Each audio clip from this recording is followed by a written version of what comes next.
All right, future teachers. So this is going to be an overview of your narrative writing sequence. So I want you to think of your narrative writing sequence as 5 consecutive lesson plans, a week worth of instruction, and then one assessment at the end after all those 5 days that would allow kids to practice all those skills that you've taught, plus a rubric that will go with that assessment. So let's walk through this, okay? 5 lesson plans, 1 cumulative writing task, and then a rubric that goes along with that. Now, we've got a rubric that will evaluate you on this project, and you can find the requirements right there, but you can see it broken down, the essentials right here. You need to make sure that your lessons and assessments are really pushing kids towards the upper levels of Bloom's. So not just remember, understand, and apply. We want to get to that upper half, which is more analysis, evaluate, synthesize, create. So we're trying to push our students towards those upper levels of Bloom's. We also want to make sure that the rubric that you use to evaluate their final writing assignment that comes at the end of these 5 lessons, after all you've taught all 5, actually has a really clear progression or incorporates like elements of Bloom's into it. So we should be able to look at your rubric and say you're really working towards higher level thinking, higher order thinking, but also that there's really clear alignment between the state standards that you're teaching. So let's say I go out there and I look at the narrative writing standards for 7th grade, the grade that I'm working with this semester. Okay, I round up 4, 5, or 6 standards. Well, I'm going to teach lessons all week that give kids explicit instruction and practice in the knowledge and skills that are in those standards. And then my assessment is going to give them a chance to put all of those together. And my rubric, when I look at it, I should see the same wording of those same standards in there. So there should be this clear alignment to standards between the standards, your lessons, your assessment, and your rubric. It should all be aligned. Okay. We also want you to incorporate some instructional strategies that help your students become more proficient with particular aspects of writing. And we need those to be well situated to narrative writing and the narrative writing process. Okay. We've talked about the need for your lessons and assessments to be clearly correlated with and aligned to state assessment or to the state standards. What else do we have? Oh, and for this one, you also need to incorporate some elements of team-based learning. And if you want to learn more about team-based learning, you can click on that. But in a nutshell, we want to make sure that you include opportunities for your kiddos to use each other for feedback, for peer tutoring that we might be facilitating. We want to try and give them consistent partners throughout the week as they work. And those are all elements of team-based learning. Team-based learning itself has many steps, and we're trying to use, it has some very clear steps, but we're only using a few key elements out of it. You're only required to. And then one of your lessons, of course, needs to be a language or grammar lesson tied specifically to the genre of writing, narrative writing, and that pushes kids towards those higher levels of Bloom's. All right, so these are all things that we keep in mind. It might be helpful to know that you do have a template, and if you open up that template, you'll see a clear progression towards what it is that we want you to design. So you're going to put your grade level in here, and this needs to be the grade level that you're working with in the practicum. You want to go out and identify a week's worth of standards. And we're new at this, right? We're not quite professional teachers just yet. What we want you to do is go out and figure out in a week's worth of instruction, how many standards could I really teach in relation to narrative writing? And then I'm going to take those standards and I'm going to unpack those. Okay. So the good news is we can actually go here and see a sample that's been done for you. That's linked there. All right. So you'll see here that this example from a previous semester went through and identified these standards in relation to narrative writing. Okay. And then this individual went through and unpacked these into what are the key concepts and what are the key skills. Concepts being the key content or knowledge pieces, and then skills being the actual skills that students need to develop. So if you look at it, this one says, write narratives to develop real or imagined experiences, events using effective technique, et cetera, et cetera. So when the student unpacked it, you see students need to know these concepts, these terms, these content pieces, narratives, experiences, events, technique, detail, sequence. Those are the key nouns or key concepts in the standard. And the key skills are to be able to write narratives, develop real or imagined experiences, use effective techniques. So you'll see these key verbs that are coming right out of these standards or that can be inferred from it. Okay? And that's what we mean by identifying a week's worth of standards and unpacking those. All right, so let's take a look. If we go back to your next step here, you want to, on some other Google tool, probably a Google Doc, you want to create a one-page cumulative writing task. So this is what you'd put in the hands of students. It's going to be one page. So let's look at our sample here. In this case right here, says here we've got a sample that's clearly articulating the narrative writing task, and there's also a rubric that goes with it. Okay, so let's just look at the narrative writing task. This is what you'd create, something like this. You've got your 5 or 6 skills, or 5 or 6 standards, or 3 standards, or 5 standards, and you say, okay, at the end of the week, now we haven't designed any of the lessons yet. We're designing the assessment first, right? Backward design, designing the assessment first. What could I ask students to do that would require them to incorporate as many of those skills, to synthesize those skills and apply those together at the end of 5 days of instruction, after 5 lessons? So here, this individual has their prompt, reminders of all the things that have been taught throughout the week and how they'll be incorporated into their response, as well as some supports, maybe graphic organizers and things that were taught and used throughout the week. Okay, and it's all in one page.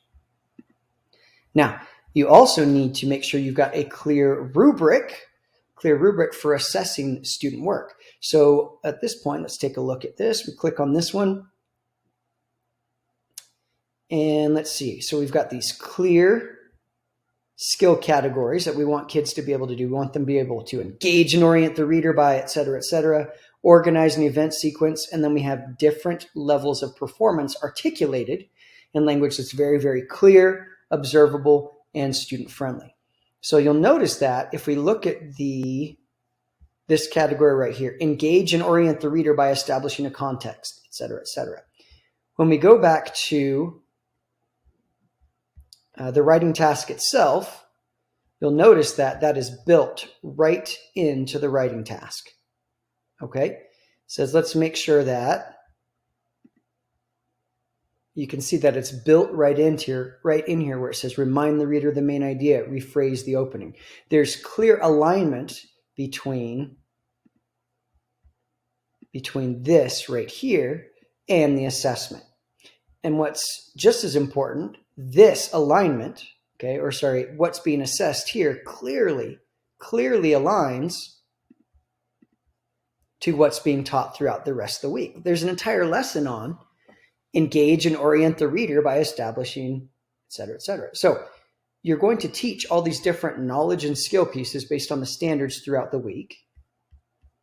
And those same knowledge and skill pieces should all come together in the final writing prompt and should be apparent in the categories of your rubric.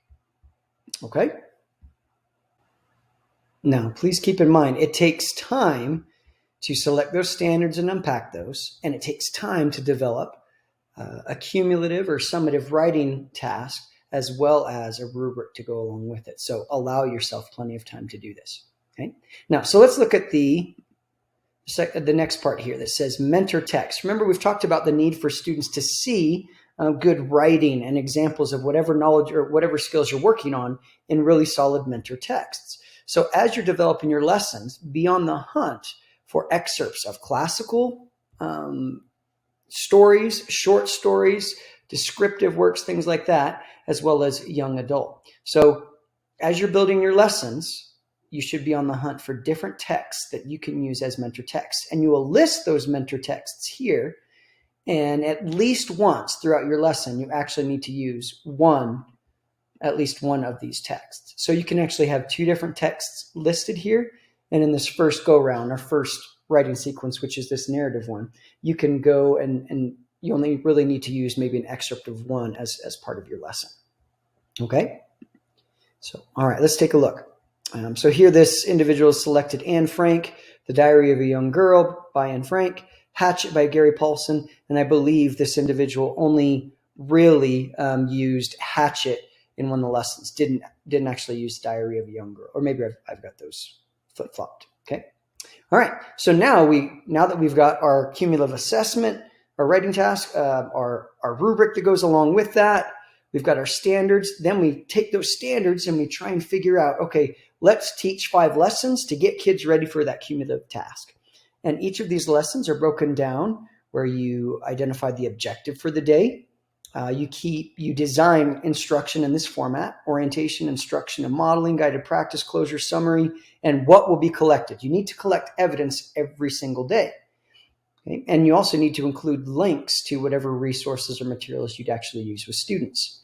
Then, so we get a sense for the flow of the lesson, you identify what the students will be doing at different parts of the lesson and about how long each of these elements will take. So let's take a look at the sample.